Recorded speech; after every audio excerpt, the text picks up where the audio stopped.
All right, part one, manufacturing. Part two is going to be assembly. So this is the drone battery Caddy, 6 battery capacity. This was made out of ABS.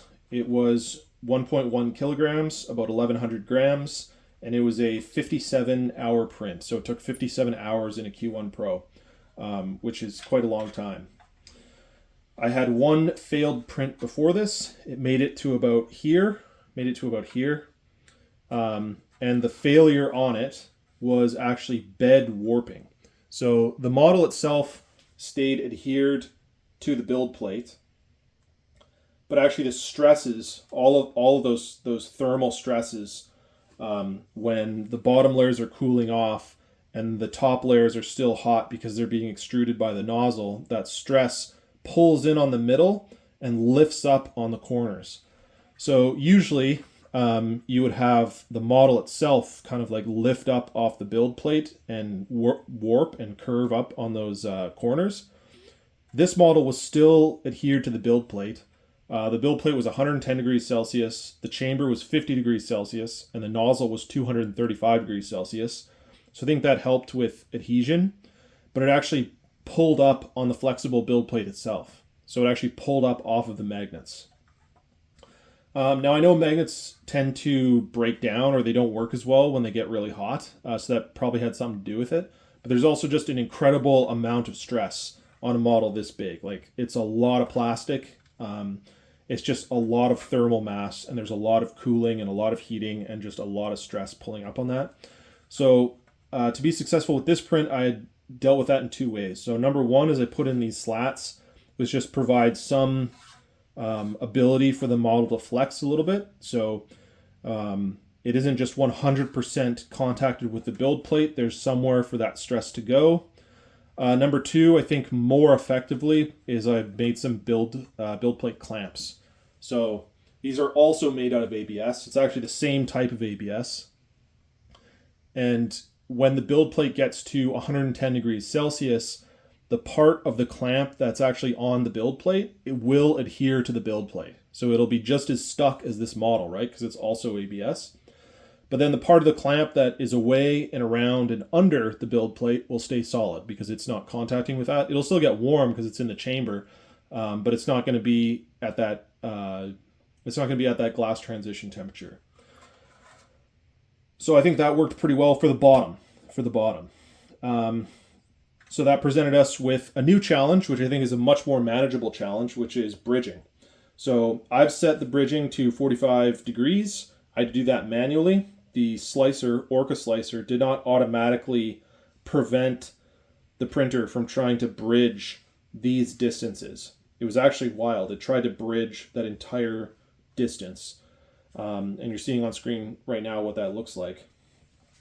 So I changed that to 45 degrees. That makes the longest bridge somewhere probably like coincident with that point and that point, something like that. The diameter of these circles is 40 millimeters, so it can't be much more than 40 millimeters is the longest bridge, and that's very manageable for a Q1 Pro. I think the bridging is actually pretty good. At the very least, it provides just a bed for the layer above it to sit on, and then the extrusion can go on from there. There is obviously cracking on this build. I think I overestimated my printer.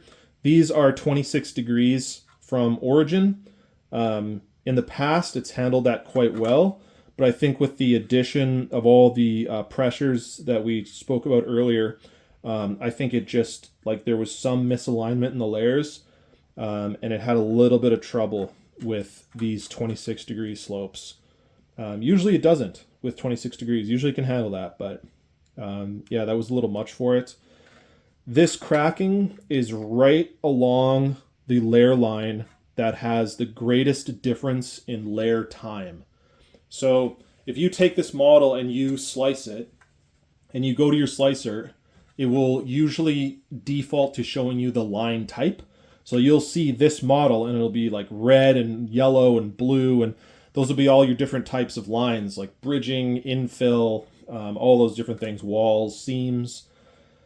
If you go into that menu and you check line time, or layer time, it'll actually show you how long it takes to print every layer. And you'll see right on this line where it is cracked, you'll see, and also on these lines as well, you'll see a delta between the time that it takes to print the layer below and the time that it takes to print the layer above. And that's where this cracking and these lines come from, is actually because the same effect, where if it takes a long time to print one layer and not as much time to print the other layer, then those two layers are going to be at different temperatures when the plastic is being deposited onto it.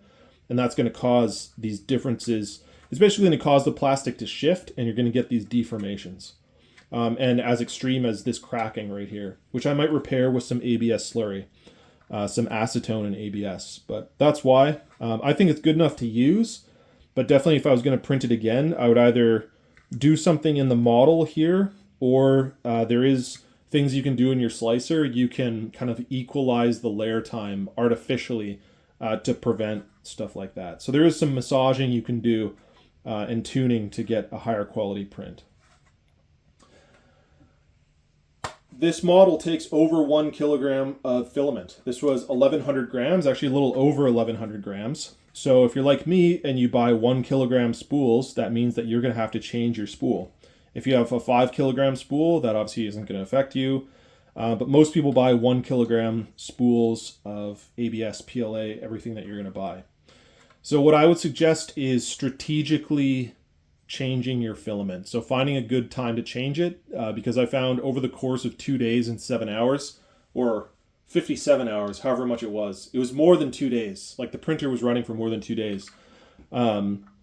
You're just gonna kind of forget about this, or you're gonna have other things to do, right? You're gonna have to go to work. You're gonna have to hang out with your friends. You're gonna have to do other things. So what I did was I printed it to 25% on another spool, and then found a really good time when I could pay attention to it and have my full attention on it, and switched out to a new spool at 25%. So 25% is well over that 100 gram limit before you get into territory where you're going to spend less than 1 kilogram to finish the print.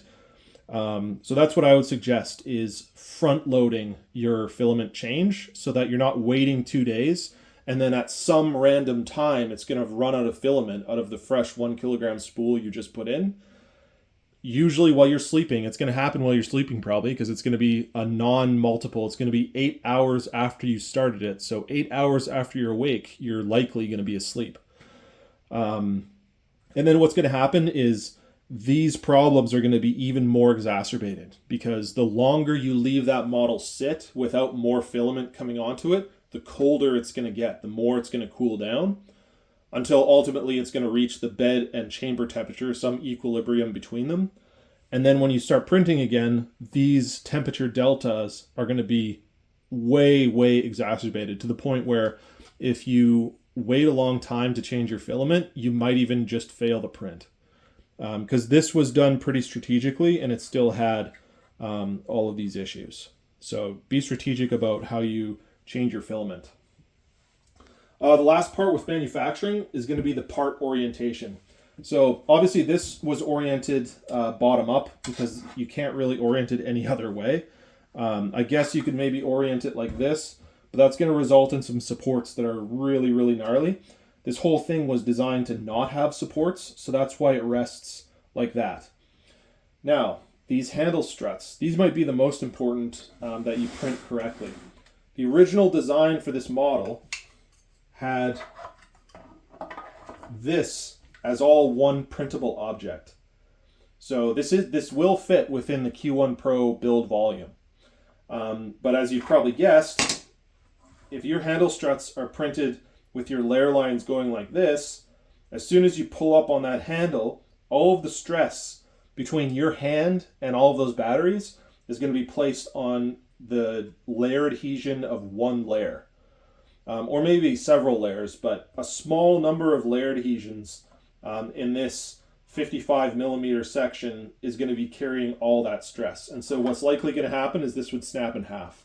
So these have been removed and they were printed on a bed like this. So now you're pulling the layer lines are like this. So you're pulling across the layers. which is where ABS and FDM printing in general shines.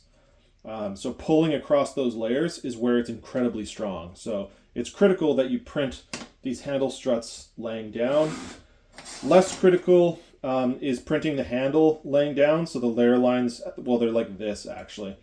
So you can put this handle together and you're going to be, again, pulling kind of across the layer lines. ABS and fusion deposition modeling printing in general is incredibly strong when you're pulling across it like that. And that's why I didn't print this all as one cylinder, because then you'd probably be printing it like that unless you want to use supports, which is how I've printed this cylinder. So this was printed like this, and the layer lines are like that. And you can see the nut extrusions are cracked. There is cracking. Maybe you can see it better on there. It's pretty hard to see, but right where you would need it, right where the nut would contact with the bolt and pull the handle onto the handle struts, is exactly where it's cracked. So this is a 45 millimeter diameter ABS pole, so I'm probably not going to be able to break it. Like, this would be fine because it's so huge. This, on the other hand, is 26 millimeters in diameter. So it's a little over an inch, pretty much an inch. So it's a lot easier to carry. Especially there's people on my team that have smaller hands, so they're not going to be able to like hold this very easily. So I found 26 millimeters is like a really good handle size. It really allows you to get around it, and especially if you print it lengthwise and then attach it with nuts and bolts, it's a lot easier to handle. Here's an example of what happens when you print something like this. This is the lower part of a camera tripod that I messed up. And this doesn't really matter to me because this isn't a high stress part. So the new one is still printed like this, but I mean, it just snaps right off. So you can see those are the layer adhesions, and they come right off because all that stress is going into one adhesion between layers instead of being pulled across this. So there you have it.